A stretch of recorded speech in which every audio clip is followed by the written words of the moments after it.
ගෙදරට සර්පයින් එන එක ඔබට කරදරයක් වෙලාද? සාමාන්‍යයෙන් ගෙවල් වලට සර්පයින් එන එකට ප්‍රධාන හේතු ගණනාවක් බලපානවා. එක හේතුවක් තමයි ගෙවල් පිළිවෙලට පිරිසිදුවට නැතිවීම. ඔබ දැකලා ඇති ගෙවල් වල බඩු මුට්ටු, ලී බඩු වගේ දේවල් දීර්ඝකාලීනව ගොඩගසා තියෙද්දී කැරපොත්තෝ ගෙම්බෝ වගේ සතුන් බෝ වෙනවා. ඒ වගේම තමයි මීයෝ කියලා කියන්නේත් අද වෙනකොට බොහෝ ගෙවල් වල ජීවත් වෙන බොහෝ ගෙවල් වල දකින්න පුළුවන් කරදරකාරී සත්ත්ව විශේෂයක්. ඉතින් මේ වගේ සත්තු ආහාරයට ගන්න සර්පයින් ගෙවල් වලට පැමිණෙනවා. සර්පයින් බහුලව ආහාරයට ගන්නේ කෘමීන්, ගෙම්බන්, කැරපොත්තන් වගේ පුංචි සතුන්. ඉතින් මේ සත්තුත් ඔයාලගේ ගෙදර ඉන්නවා නම් සර්පයින් ඔයාලගේ ගෙදරට එන්න පුළුවන් අවස්ථාව ඉතාම ඉහළයි. ඒ වගේම තමයි සමහර වියලි කාලවලට වගේම වර්ෂා කාලවලදීත් ඉන්න තැනක් හොයාගෙන සර්පයින් ගෙවල් වලට ඇදී එනවා.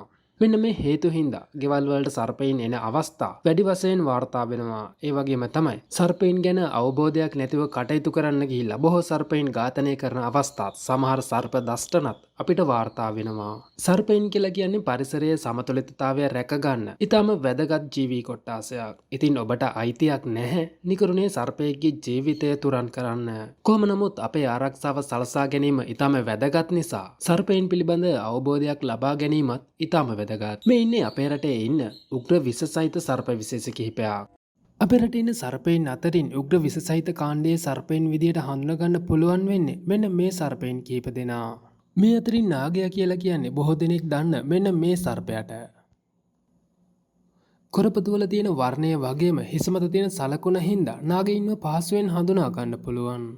ඒ වගේම තමයි වැලිපොළඟ කියලා කියන්නේ අපිට කලාතුරකින් දකින්න පුළුවන් උග්‍ර විස සහිත සර්පයෙක්. වැලිපළඟුන් බහුල වශයෙන් වියලි කලාපයෙන් දැක ගන්නට පුළුවන්. එතකොට මෙන්න මේ තෙල් කරවලා, මුදු කරවලා සහ තිත් පොළඟ කියලා කියන්නේ අපේ රටේ බොහෝ ප්‍රදේශවලින් බහුලව දැක ගන්න පුළුවන් සර්ප විශේෂ තුනක්. අද අපි මේ වීඩියෝ එකෙන් ප්‍රධාන වශයෙන් කතා කරන්නේ මෙන්න මේ සර්ප විශේෂ තුන ගැන.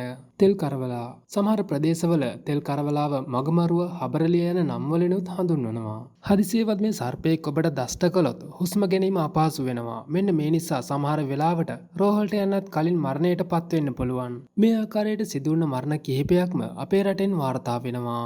ඒ විතරක් නෙවෙයි නින්දේදීම මේ සර්පයාගේ දෂ්ටන නිසා මරණයට පත් වුණ අවස්ථාත් අපේ රටෙන් වාර්තා වෙනවා. ඉතින් සමහර අවස්ථාවල මේ සර්පයාගේ දෂ්ටනයට ලක් වුණොත් එහෙම අපිට බෙහෙත් ගන්න අවස්ථාවක් හිමි වෙන්නේ නැහැ.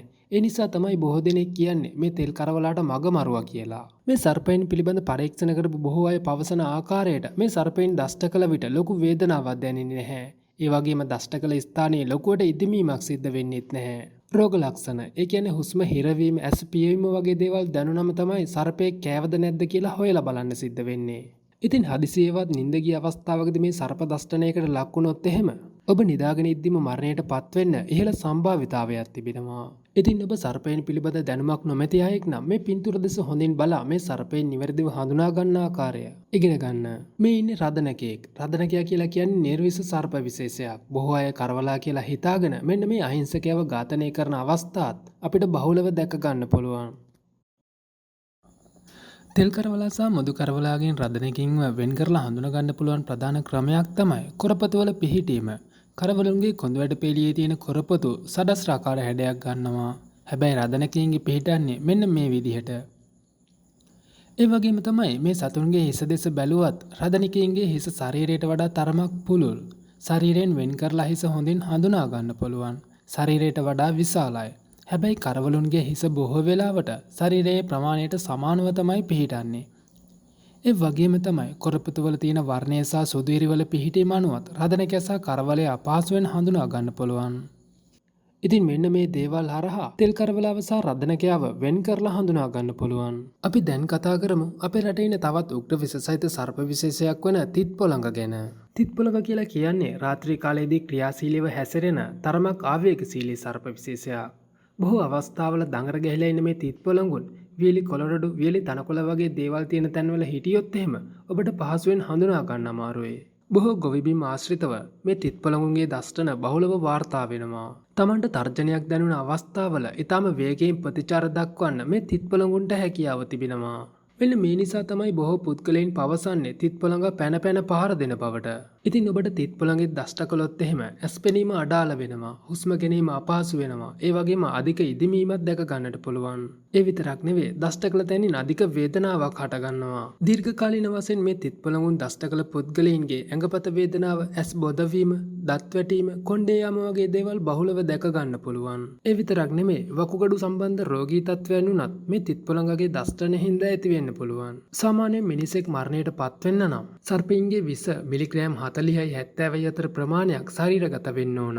හැබැයි හොඳින් වැඩුණු තිත් පොළඟේ දෂ්ට කිරීම හරහා මේ සර්ප විස මිලිග්‍රෑම් 130යි 250යි අතර ප්‍රමාණයක් ශරීරගත වෙනවා. ඉතින් තිත් පොළඟුගේ දෂ්ටනයකින් පසුව හරි විදිහට වෛද්‍ය ප්‍රතිකාර කෙරේ නැත්නම් මෙහෙම රෝගියාව මරණයට පත් වෙන්න තියෙන සම්භාවිතාවය ඉතාම ඉහළයි. බොහෝ වැඩිහිටි පුද්ගලයන් කියන විදිහට මේ තිත් පොළඟ කියන සර්පයාගෙන් ගන්ධයක් වහනය වෙනවා. මේකට කියන්නේ මකුණු ගඳ කියලා. මේක ගැන අහලා තියෙන බොහෝ අය විශ්වාස කරන විදිහට තිත් පොළඟුන් තමන්ගේ කට විවෘත කරන විට තමයි මේ ගඳ වහනය වෙන්නේ. ඉතින් මේ විදිහට මකුණු ගඳක් ආවොත් එහෙම ඒ අසල පොළඟුන් ඉන්න බවට බොහෝ අය විශ්වාස කරනවා. හැබැයි මේකේ විද්‍යාත්මක පසුබිම නම් ඊට වඩා තරමක් වෙනස්. මේ කතාවේ විද්‍යාත්මක පැතිකඩ තමයි මකුණු ගඳ කියලා කියන්නේ පොළඟුන්ට ආවේනික ගඳක්. ඉතින් මේ මකුණු ගඳ ඇති වෙන්නේ පොළඟුන්ගේ ශරීරයේ තියෙන ග්‍රන්ථි වලින්. එහෙම නැතුව පොළඟුන්ගේ මුඛයෙන් නෙවෙයි. උදාහරණයක් විදිහට ගත්තොත් අපිට දාඩිය දැම්මම තරමක ගන්ධයක් පිට වෙනවා. ඒ විදිහට මෙන්න මේ තිත් පොළඟුන්ගෙත් ගන්ධයක් පිට වෙනවා. කොහොම නමුත් මේ මකුණු ගඳ කියන එක හැමතිස්සෙම පිට වෙන්නේ නැහැ කියලා තමයි මේ පරීක්ෂණවල සඳහන් වෙන්නේ. ඒ වගේම තමයි මේ ගන්ධය පිට වෙන්නේ මොන වගේ අවස්ථාවලද කියලා හරියටම තවමත් සොයාගෙන නම් නැහැ. මේ කොහොම වුණත් මේ විදිහට මකුණු ගඳක් දැනුනොත් අනිවාර්යෙන් ඔබේ වටපිටාව තරමක් සෝදිසි කරන්න අමතක කරන්නට එපා. ඒ වගේම තමයි මේ මකුණු ගඳට සමාන ගන්ධයක් එන වීමැස්සන් වර්ගයකුත් අපේ රටේ ඉන්නවා කියලා අමතක කරන්නට එපා.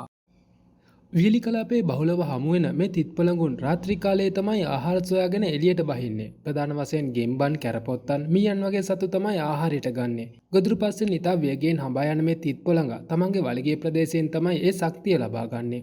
ඉතින් වල්ගයට ශක්තිය අරගෙන ඉදිරියට ඇදෙනවා.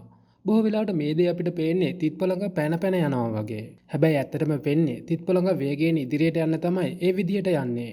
ඉතින් මේ විදිහට ගොදුරු පස්සෙන් එළවන තිත් පොළඟුන් මීයන් වගේ උන් ගෙදරට ආවොත් එහෙම ඒ පස්සෙන් ඔබේ ගෙදරට එන්න පුළුවන්. අපි කලින් කිව්වා වගේ තිත් පොළඟ කියලා කියන්නේ ඊටම ක්‍රියාශීලී සතෙක්. ඔබ ඇස්පිය ගහන සැනින් මේ සර්පයා ඔබට දෂ්ට කරන්න පුළුවන්. මෙන්න මේ හින්දා කවදාවත් තිත් පොළඟෙක් දැක්කොත් එහෙම සමීපයට යන්න උත්සාහ කරන්න එපා. ඊට වේගයෙන් ඔබට දෂ්ට කරන්නට පුළුවන්. සමහර අවස්ථාවල එකම ස්ථානයට පහර කිහිපයක් වුණත් එකවර සිද්ධ කරන්න මේ තිත් පොළඟට හැකියාව තිබෙනවා. ඔබට සර්පයින් හැසිරවීම සම්බන්ධයෙන් දැනුමක් නැත්නම් මේ වගේ සර්පයෙක් ගෙදරට ආව වෙලාවකට කරන්න පුළුවන් හොඳම දේ තමයි මේ පිළිබඳ දන්න කෙනෙක්ගෙන් උපදෙස් ලබා ගැනීම. එහෙම නැත්නම් කල යුතු හොඳම දේ තමයි ලීයක් වගේ දෙයක් ආධාරයෙන් මේ සතුන්ව සුදුසු පරිසරයකට මුදාහරින එක. වැසි කාලවලදී නිර්විස සර්පයින් බහුලව ගෙවල් වලට පැමිණෙනවා. ඉතින් සර්පයින් පිළිබඳ දැනුම මදිකම නිසාම බොහෝ මිනිසුන් මේ නිර්විස අහිංසක සර්පයින්ව ඝාතනය කරනවා. තවත් සමහර පුද්ගලයන් ඉන්නවා කුමන වර්ගයේ සර්පයෙක් දැක්කත් පොදුවේ ඔවුන් ණයා විදිහට හඳුන්වනවා. ණයා කියලා කියන්නේ එක් සර්ප විශේෂයක් පමණයි. ඉතින් මේ වගේ දේවල් හින්දා අද වෙනකොට සර්පයින් නිකරුණේ ඝාතනය කරන අවස්ථාත් බහුලව දැක ගන්නට පුළුවන්. හොඳයි. අපි දැන් බලමු සර්පයින් ගෙදරට පැමිණෙන එක වළක්වා ගන්නේ කොහොමද කියලා. ප්‍රධානම දේ තමයි ඔබේ නිවස පිරිසිදුව සහ පිළිවෙලට තබා ගැනීම. ඔබේ ගෙදර පිරිසිදුව සහ පිළිවෙලට තියෙද්දි කැරපොත්තන්, කෘමීන්, ගෙම්බන්, මීයන් වගේ සතුන් බෝ වෙන එක අඩු වෙනවා. මෙන්න මේ ක්‍රමය හරහා ගෙදරට සර්පයින් එන එක වළක්වා ගන්න පුළුවන්. බොහෝ වෙලාවට ගෙදරට සර්පයින් එන්නේ මීයන් සහ ගෙම්බන් දඩයම් කරද්දී. ගෙදරින් එළියට යන මීයන් සහ ගෙම්බන් සර්ප තර්ජනයක් දැක්ක ගමන්ම ඔවුන් කෙලින්ම දිව එන්නේ ගෙදරට. ඉතින් මේ සතුන් පසුපසින් එන සර්පයින් කෙලින්ම එන්නේ ඔබේ ගෙදරට. ගෙම්බන් සහ මීයන් කියලා කියන්නේ සර්පයින්ගේ ප්‍රධාන ආහාරයක්. ඉතින් මේ විදිහට එක දවසක් සර්පයින් ආවොත් පුරුද්දට වගේ ආයෙ එන්නත් ඉඩ තිබෙනවා. ඉතින් කරන්න පුළුවන් හොඳම දේ තමයි ගෙම්බන් සහ මීයන් ව්‍යාප්ත වෙන එක වළක්වා ගැනීම සහ ඔබේ නිවස ඊටාම පිරිසිදුව සහ පිළිවෙලට තබා ගැනීම. ඊළඟට කරන්න පුළුවන් හොඳම දේ තමයි ඔබේ නිවස අසල හෝ ඒ අවට තියෙන කුණු කසල, කොළරඩු එකතු වෙන තැන් වගේ දේවල් ඉවත් කිරීම. අද වෙනකොට කුණ කටුව එහෙම නැත්නම් තෙලිස්සා කියලා කියන්නේ කැලිකසල වගේ දේවල් වලින් බහුලව හමුවන සර්ප විශේෂයක්. මේ සතුන්ගේ ස්වභාවික වර්ණය නිසාම මේ සතු කැලිකසල වගේ දේවල් වල හිටියත් අපිට පහසුවෙන් හඳුනා ගැනීමට අපහසුයි.